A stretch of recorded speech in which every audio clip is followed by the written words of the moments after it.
Bonjour à tous, je m'appelle Mathieu Lavagna et dans cette courte vidéo, je vais traiter de la question de la théorie du genre, et en particulier de la question comment est-ce qu'on peut réfuter la théorie du genre qui circule depuis maintenant plus d'une dizaine d'années en France. Alors déjà, je vais faire quelques rappels basiques. Donc, les théoriciens du genre distinguent entre le sexe biologique et l'identité de genre.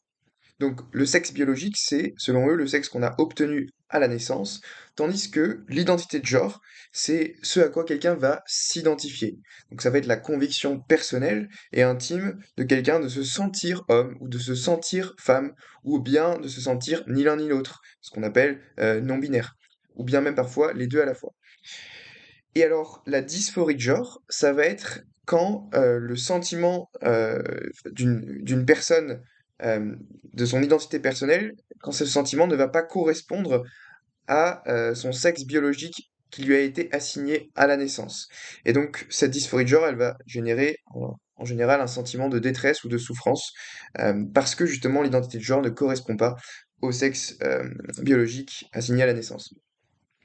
Et donc, la position de la théorie du genre, leur thèse principale, hein, c'est que notre véritable identité personnelle, eh bien, elle réside dans ce à quoi on choisit de s'identifier, et non pas aux vérités biologiques liées à notre nature. Donc, par exemple, une personne qui est née homme, avec un sexe masculin, peut, selon eux, choisir de s'identifier comme étant une femme, et en affirmant «je suis une femme», eh bien, les théoriciens du genre pensent que cette personne a réellement raison et qu'elle affirme quelque chose de vrai par rapport à son identité personnelle. Et donc ça a des implications concrètes dans la vie de tous les jours.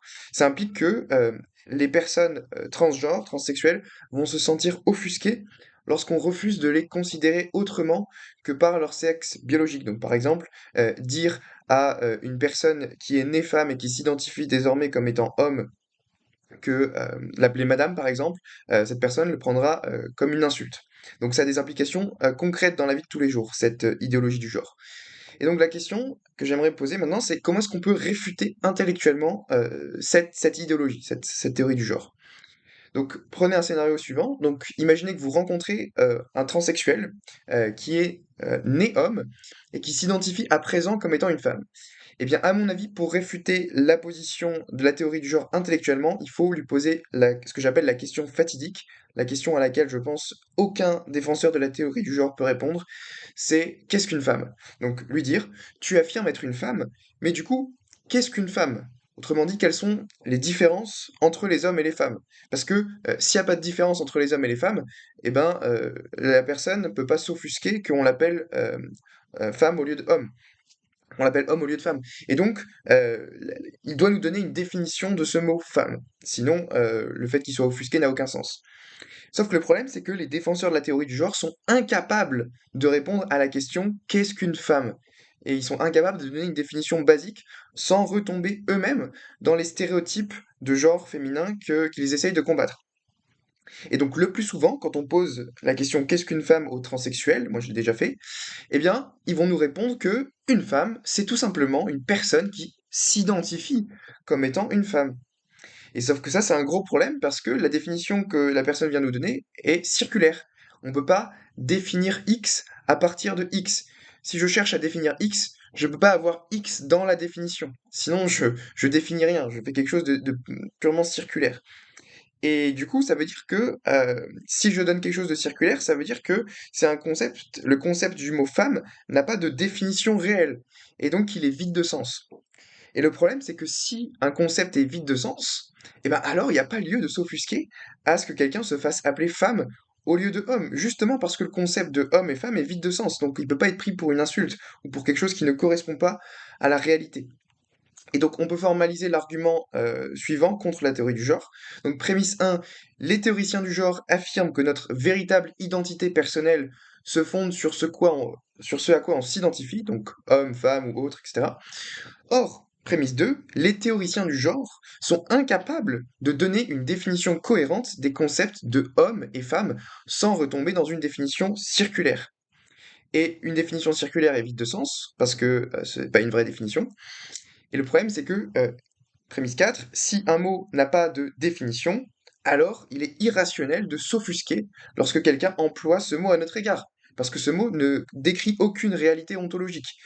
Donc il peut pas être pris pour une insulte de quoi que ce soit. Et donc en conclusion, il est irrationnel de la part des transgenres de s'offusquer lorsqu'ils se font appeler hommes au lieu de femmes, et vice-versa. Et donc, moi, je lance le défi à tous les défenseurs de l'idéologie du genre. Mettez dans les commentaires, donnez-moi des définitions non circulaires des mots homme et femme. Et donc, je vous souhaite bon courage pour faire ça parce que pour l'instant, j'en ai pas trouvé des personnes qui ont réussi à me donner une définition non circulaire de ces mots. Donc, si vous en avez, mettez-les dans les commentaires. Et du coup, j'aimerais conclure par mettre en lumière le problème majeur de l'idéologie du genre. Et je pense que le problème central de cette idéologie, c'est la fausse idée selon laquelle nos sentiments personnels dictent notre véritable identité. Et en fait, c'est cette prémisse-là qui est fausse, parce que c'est pas ce que je ressens personnellement qui va dicter ce que je suis réellement. Si je m'identifie comme étant un loup, ou que je pense être une petite fille noire de 12 ans, bah, je ne décris pas la réalité. C'est moi qui me trompe. Si j'affirme je suis une petite fille noire de 12 ans, c'est moi qui ai une fausse perception de ce que je suis réellement, de mon identité personnelle. Et donc, il y a une vraie différence entre l'impression subjective que je peux avoir et la réalité. Et c'est pas cette impression subjective qui décrit la réalité. Et c'est précisément là où les théoriciens de l'idéologie du genre font, à mon avis, fausse route. Voilà, merci de votre écoute.